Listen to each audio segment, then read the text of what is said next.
El subtema que nos compete es la ley del impuesto al valor agregado y el reglamento del impuesto al valor agregado. Sin embargo, no podemos entrar al estudio contundente de dichas leyes sin antes saber qué es el impuesto al valor agregado, por lo que la doctrina nos dice que el impuesto al valor agregado es un impuesto general e indirecto que se genera cada vez que se compra algún bien o servicio y grava todo valor que se agrega a la mercancía en su proceso de producción, por lo que el sujeto del impuesto no sufre pérdida económica en virtud del impuesto, pues lo trasladará a quien le presta un servicio o le vende un bien. Así quien carga con el impuesto es el consumidor final. De esta dicha definición podemos subrayar varios puntos. En primer lugar, que es un impuesto general, es decir, no se va a ver reflejado en una sola entidad federativa, sino que se va a ver en todo territorio nacional. También se dice que es un impuesto indirecto, dado que este grava un consumo y a diferencia del ICR que grava una riqueza. Ahora, como lo dice la definición, se va a ver reflejado cuando se adquiere algún bien o se adquiere algún servicio. Pongamos algún ejemplo claro, que es en la fabricación de una pluma. Para el costo final de una pluma se tienen que sumar varios factores, como es su proceso de fabricación, su materia prima e incluso su distribución. Puede dar un total de quizá 2 pesos. Sin embargo, los intermediarios que participan no van a pagar la tasa del IVA, sino lo van a trasladar al consumidor final. Es decir, quien va a pagar la tasa del IVA vamos a ser nosotros, quienes vamos a la papelería a comprar la pluma. Es decir, vamos a pagar los 2 pesos más la tasa del IVA. Para el principio de legalidad y la relación con el IVA, primero tenemos que hacer énfasis en el artículo 31 constitucional, párrafo cuarto, en donde se va a facultar al propio Estado para que nosotros como contribuyentes podamos aportar al gasto público por medio de contribuciones siempre y cuando éstas estén legalmente constituidas. Es por eso que vamos a encontrar el fundamento del IVA primeramente en el Código Fiscal de la Federación, en donde en su artículo segundo nos va a dar un catálogo de todo lo que se va a considerar como contribuciones. Es aquí donde vamos a encontrar a los impuestos, y el IVA, al adquirir la característica de un impuesto y ahora a esto le agregamos que tiene su propia ley, podemos concluir que cumple totalmente con el principio de legalidad. Ahora, vamos a mencionar los elementos del IVA y el primero que vamos a encontrar son los sujetos. Como lo mencioné anteriormente, los sujetos van a ser todas las personas físicas o morales que van a estar relacionadas en las enajenaciones de bienes, prestaciones de servicios, arrendamiento de bienes o importación de bienes y servicios. Ahora, el objeto del IVA va a ser gravar todo el consumo de todos los actos o actividades que mencioné en la diapositiva anterior, además de agregarle el porcentaje que va a terminar pagando el consumidor final. De igual forma vamos a encontrar como elemento a la base, la cual la vamos a entender como todo valor que se le va a dar a los bienes y servicios de dicha operación. El siguiente elemento a tratar va a ser la tasa general del IVA, la cual las zonas fronterizas anteriormente tenían un privilegio por el simple hecho de estar cerca de Estados Unidos. Estos tenían una tasa inferior al 16%. Sin embargo, por reformas recientes, solamente se va a reconocer como tasa la del 16% y la tasa especial del 0% para los casos de alimentos o medicinas. Ahora, el último elemento a tratar va a ser la época de pago, la cual se va a limitar sencillamente a pagar los días 17 al mes siguiente que corresponda a dicha operación. Parte final de mi participación en esta exposición, voy a enunciar la estructura de la ley del impuesto al valor agregado, la cual va a estar compuesta por disposiciones generales, enajenación, prestación de servicios, uso o goce temporal de bienes, importación, exportación, obligaciones, facultades de autoridades y por último, entidades federativas. También entraremos al estudio en el artículo segundo de la ley al impuesto al valor agregado, la cual nos va a enunciar las situaciones en las cuales vamos a adherir la tasa cero. Por mencionar algunas, se va a dar en la enajenación de animales y vegetales, medicinas de patentes, y enajenación de hielo y agua. También vamos a ver la figura de la devolución en el artículo 6, la cual va a facultar a todos los contribuyentes que tengan un saldo a favor para poder solicitar que se les regrese dicha cantidad de sus operaciones. En el artículo también 32 de la Ley del Impuesto al Valor Agregado nos da un catálogo de todas las obligaciones que tienen las personas que se sitúan para pagar el IVA, las cuales, por mencionar algunas, va a ser llevar una contabilidad, tener un registro de sus operaciones y por lo tanto expedir y entregar comprobantes fiscales. Por último mencionaré la estructura del reglamento del impuesto al valor agregado, la cual va a estar constituido por disposiciones generales, enajenación, prestación de servicios, uso o goce temporal de bienes, importación, exportación, obligaciones y facultades de las autoridades. Como bien se darán cuenta, es una estructura similar a la ley del IVA. Esto es porque en la ley del IVA se tratan temas de fondo y en el reglamento se tratan temas de forma, es decir, aquí se va a mostrar los procedimientos por los cuales se va a tener que regir el contribuyente para poder solicitar alguna figura. Como en el caso en el artículo 24 de la ley del reglamento del impuesto al valor agregado, nos va a mostrar la forma correcta de cómo un contribuyente va a poder solicitar en tiempo y forma dicha devolución. Por mi parte sería todo. Gracias. Yo les voy a hablar de dos reglamentos. El primero va a ser el reglamento del Código Fiscal de la Federación y el segundo va a ser el reglamento de la Ley del Impuesto sobre la Renta.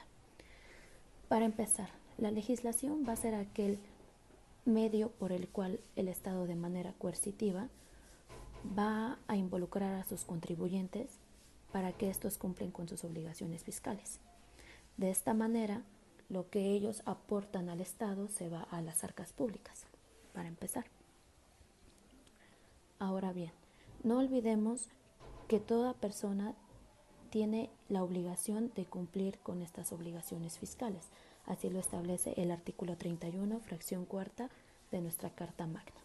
Ahora bien, el reglamento del Código Fiscal de la Federación cuenta con un apartado específico, que es el capítulo cuarto, el cual es de la contabilidad. Este tiene 3 artículos, que es el 33, el 34 y el 35. El artículo 33 nos habla de los efectos que tiene el artículo 28 de la ley del Código Fiscal de la Federación. La fracción primera nos habla de cómo se integra toda la contabilidad y la fracción segunda nos habla del cumplimiento a los requisitos para llevar a cabo la contabilidad y así mostrarla al Estado. El artículo 33 en su inciso A nos habla de los documentos e información que integran la contabilidad. Estos van a ser, como fracción primera, los registros o asientos contables auxiliares. Y de cada uno de estos tiene que existir una póliza de dicho registro y de dicho asiento. La segunda son los avisos o las solicitudes de inscripción al Registro Federal de Contribuyentes. Esto es el ERFC como tal, ya sea de persona física o de persona moral. La fracción tercera nos habla de las declaraciones. Estas declaraciones usualmente son anuales, sin embargo, se pueden dar declaraciones mensuales, bimestrales, trimestrales o bien los pagos provisionales. La fracción cuarta nos habla de los estados de cuenta, específicamente de las cuentas bancarias, como lo son las tarjetas de crédito, tarjetas de débito, inversiones, o bien el pago de combustible o los vales de despensa que se les pueden dar a los trabajadores. La fracción quinta nos habla de las acciones, las partes sociales y los títulos de crédito. Obviamente esto va dirigido a las personas morales. La fracción sexta nos habla de la documentación relacionada con la contratación del personal, siempre y cuando esto sea de manera subordinada y que estos cuenten con una inscripción y un registro también ante Hacienda, que sería igual el RFC individual, pero de cada uno de sus trabajadores. La fracción séptima nos habla de la documentación relativa a importación y exportación. Esto tiene que ser en materia de aduana o bien en materia de comercio exterior. La fracción novena nos habla de la documentación e información de los registros de todas las operaciones que se realicen en una empresa principalmente. Y la fracción novena nos habla de las demás declaraciones a las cuales ya sea persona física o persona moral estén obligadas. El inciso B del artículo 33 nos habla de los registros o asientos contables. Esta parte yo la interpreto como una bitácora que tiene que llevar, en este caso, principalmente las empresas o bien también personas físicas. La fracción primera con la cual se tiene que llevar a cabo estos registros o asientos es que tienen que ser analíticos y efectuarse en el mes en el que se realicen las operaciones, esto con el fin de llevar un mayor control interno. La fracción segunda es integrarse en un libro diario, de tal manera que se pueda en algún momento llevar a cabo un orden cronológico de lo que se realice, de cualquier tipo de actividad, operación que se lleve dentro de la empresa.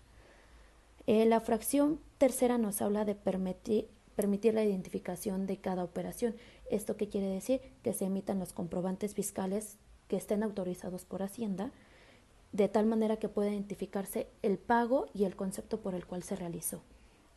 La fracción cuarta es permitir la identificación igual de inversiones realizadas relacionándolas con la documentación comprobatoria, es decir, que se haya expedido en día, en hora y por el monto por el cual se encuentra el concepto. La fracción quinta nos habla de relacionar cada operación, acto o actividad con los saldos que se encuentran en cada una de las cuentas bancarias.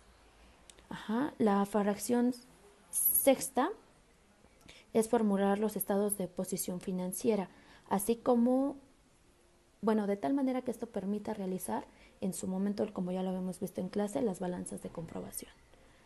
La fracción séptima es poder relacionar todo tipo de estado financiero con las operaciones que se lleven dentro de la empresa de manera interna, de tal manera que el Estado, cuando realice facultades de comprobación, se puedan llevar una compulsa y pues se quede todo manifestado y claro, ¿no?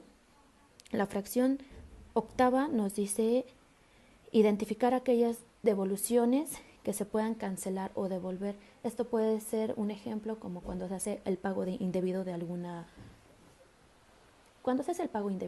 situación. ¿Okay? La fracción novena es comprobar el cumplimiento de los requisitos relativos al otorgamiento de estímulos fiscales y subsidios. ¿Okay? La fracción décima nos dice que también se tiene que poder identificar o distinguir aquellos bienes que hayan sido adquiridos o producidos. Esto va para las personas que se dedican a materia prima, a vender productos que ya estén terminados o semiterminados. ¿Okay? La fracción décima primera nos habla de que todo esto debe de plasmarse en idioma español y debe de anotarse con el valor mexicano, la moneda nacional. Si alguno de los documentos con los cuales cuenta la empresa o la persona física estuvieran en un idioma distinto o estuvieran con algún otro valor monetario que no fuera el nacional, se tiene que llevar a cabo la traducción y se tiene que llevar a cabo el cambio monetario en el momento en el que se realizó. ¿Esto por qué? Porque obviamente cada día existe una variante en el tipo de cambio, entonces por eso se tiene que ser tan puntual y tan específico en el día en el que se realizaron este tipo de cambios, además de las traducciones. Establecer por centros de costo identificando el tipo de operaciones es la fracción décima segunda. La decimotercera es señalar la fecha de realización de operación. ¿Esto por qué? Porque igual tiene que ser muy detallada, en la cual tiene que detallarse y describirse el servicio al cual se haya prestado, o cantidad, unidad, medida, la forma de pago, si esta fue de contado, si se llevó a cabo en plazos o en parcialidades. Cuando el pago se realice en especie, se tiene que hacer de manera detallada o más bien indicarse el tipo o bien servicio otorgado con el cual se llevó a cabo la contraprestación y el valor en el cual se encuentra catalogado, ¿vale? La fracción 14ª dice permitir la identificación de los depósitos y retiros en cuentas bancarias. Esto igual, si se dan cuenta, todo es una forma de llevar un control interno y de manera que quede claro, ¿no? La fracción 15ª nos habla de los inventarios de mercancías. Esto es importante porque un inventario no nada más es lo que se tiene en almacén, y no solamente es lo que se tiene y lo que se vende. ¿Por qué? Porque también puede existir la donación o también puede existir la destrucción de lo que se tenga en inventario. ¿Ok? Después pasamos a otra fracción que es el control de los donativos. ¿Por qué? Porque para empezar, para poder realizar a cabo una donación, se tiene que realizar solamente a una de las donatarias que se encuentran autorizadas.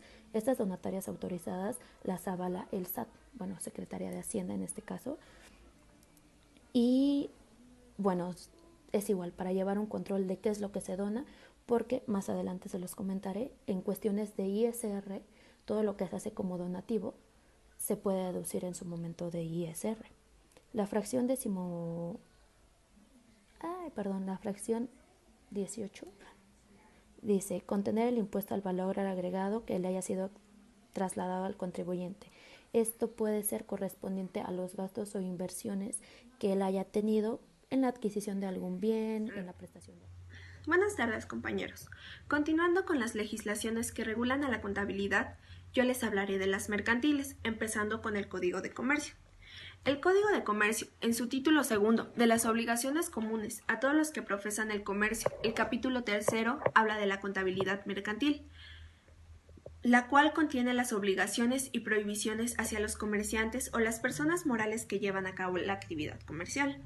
La primera de las obligaciones es llevar y mantener un sistema de contabilidad adecuado. Este sistema podrá llevarse mediante los instrumentos, recursos y sistemas de registro y procesamiento que mejor acomoden las características particulares de cada negocio. Siempre que se identifiquen las operaciones individuales y sus características, debe de seguir la huella desde las operaciones individuales hasta las acumulaciones que den como resultado las cifras finales de las cuentas. Debe de permitir la preparación de los estados que incluyan la información financiera de cada negocio y debe de conectar y seguir la huella entre las cifras de dichos estados, las acumulaciones y las cuentas y las operaciones individuales. La segunda de las obligaciones es que los comerciantes deben llevar un libro mayor y, en caso de ser una persona moral, los libros de las actas. El comerciante puede elegir entre si quiere llevar el formato impreso o en medios electrónicos. Tratándose de medios impresos, los libros deberán estar encuadernados, empastados y foliados. La tercera de las obligaciones es que en el libro mayor deberán anotar los nombres, las designaciones de las cuentas de contabilidad, su saldo final del periodo y el total de los movimientos de cargo o crédito de cada cuenta y el saldo final. La cuarta de las obligaciones es que en el libro o los libros de las actas se harán constar todos los acuerdos relativos a la marcha del negocio que se tomen en las asambleas, juntas de los socios o los consejos de administración. La quinta es que todos los registros deben de llevarse en castellano, aunque el comerciante sea extranjero. De no cumplirse, se incurrirá en falta y deberá de saldar una multa. La sexta de las obligaciones es que el comerciante deberá conservar debidamente archivados los comprobantes originales de sus operaciones, ya sea en formato impreso o los medios electrónicos, dependiendo de cuál haya elegido el comerciante. La séptima de las obligaciones es que todo comerciante está obligado a conservar los libros, registros y documentos de su negocio por un plazo mínimo de 10 años. Los herederos de la empresa también tienen la misma obligación. La novena de las obligaciones es que los comerciantes podrán realizar la conservación, la digitalización de toda o parte de la documentación relacionada con sus negocios, ya sea igual en formato impreso o en medios electrónicos. Las prohibiciones es que no pueden hacer pesquisa de oficio por tribunal ni autoridad alguna para inquirir si los comerciantes llevan o no el sistema de contabilidad a que se refiere este capítulo. La segunda es que tampoco pueden decretarse a instancia de parte la comunicación, entrega o reconocimiento general de los libros, registros, comprobantes, cartas, cuentas y documentos que los comerciantes, excepto en los casos de sucesión universal, liquidación de la compañía, dirección o la gestión comercial por cuenta de otro o de quiebra. Esta obligación es muy importante porque nos guiará hacia la segunda de las legislaciones, que en un momento se las estaré comentando. La siguiente prohibición es que solo podrá decretarse la exhibición de los libros, registros, documentos de los comerciantes a instancia de parte o de oficio cuando la persona a quien pertenezcan tenga interés o responsabilidad en el asunto en que proceda la exhibición. Como les mencioné, la penúltima de las prohibiciones en el Código de Comercio nos guía a la segunda legislación mercantil, que es la ley de concursos mercantiles. Primero les mencionaré la definición. Para Jorge Espíndola López, el concurso mercantil es un estado jurídico formal de los comerciantes. Es formal en el sentido que requiere ser declarado por el juez, una vez que se acredita que el comerciante ha incumplido generalizadamente en el pago de sus obligaciones. Para que se dé la declaración del concurso mercantil, el artículo 9 de dicha ley nos menciona los supuestos, que es que el comerciante solicite su declaración o cualquier acreedor o el mismo Ministerio Público hubiesen demandado la declaración. Las etapas del concurso mercantil las encontramos en el artículo 2 y 3 de dicha ley. El concurso mercantil consta de 2 etapas sucesivas, que son la conciliación y la quiebra. La finalidad de la conciliación es lograr la conservación de la empresa del comerciante, mediante el convenio que suscriba con sus acreedores reconocidos. La finalidad de la quiebra es la venta de la empresa del comerciante o de las unidades productivas de sus bienes que integran el pago de los acreedores. El procedimiento para la declaración del concurso mercantil es que el comerciante considere que ha incurrido en el incumplimiento generalizado de sus obligaciones. La solicitud por el comerciante debe de contener su nombre completo, la denominación o razón social del comerciante, el domicilio que señale para oír y recibir notificaciones, así como en el caso del domicilio social, el de sus diversas oficinas, establecimientos, incluyendo plantas, almacenes o bodegas. En caso de ser una persona física, el domicilio donde vive y además a ella deben acompañarse los anexos siguientes, que son los estados financieros del comerciante de los últimos 3 años. Una memoria en la que razone acerca de las causas que lo llevaron a un estado de incumplimiento, la relación de sus acreedores y deudores, un inventario de todos los bienes muebles, inmuebles, títulos, valores, géneros de comercio y derechos de cualquier otra especie, una relación de los juicios de los cuales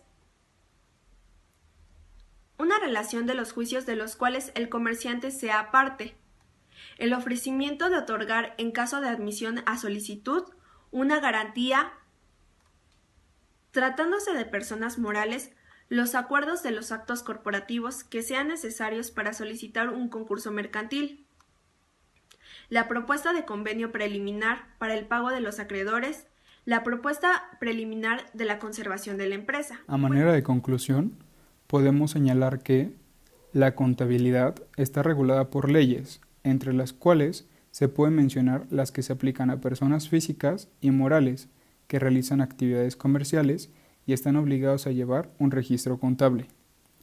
Los reglamentos de las leyes sirven para aclarar y puntualizar sobre los aspectos que marcan las mismas, para hacer más comprensible a los usuarios o contribuyentes las disposiciones que en ellos se mencionan. En relación de ambas materias, el derecho es quien crea un orden normativo, valorativo, coactivo y sancionador, que rige la vida social mediante los principios jurídicos y normas legales de cada materia, pero también, como ciencia, el derecho constituye una disciplina de pensamiento y de la conducta. Debe señalarse que la contabilidad constituye un puente entre la economía y el derecho. El derecho y la contabilidad presentan un amplio margen de convergencia doctrinaria, pedagógica y operativa, y en diversas vinculaciones. Ambas materias presentan principios comunes. Por su parte, la contabilidad reconoce a los hechos económicos, aquellos susceptibles de crear, modificar o extinguir la riqueza. Simultáneamente, el derecho reconoce a los actos y hechos jurídicos, aquellos susceptibles de crear, modificar o extinguir las obligaciones. Cuando los hechos económicos coinciden con los jurídicos, convergen el derecho y la contabilidad. Cuando no coinciden, puede haber un hecho económico contable, pero sin relevancia jurídica, o, en su caso, hechos o actos jurídicos que producen efectos legales, pero que no tienen reconocimiento contable. De esta forma, el derecho y la contabilidad aunados pueden apoyarse una de otra realizando el esquema marco jurídico y los principios para llevar a la vida social, económica, jurídica y contable.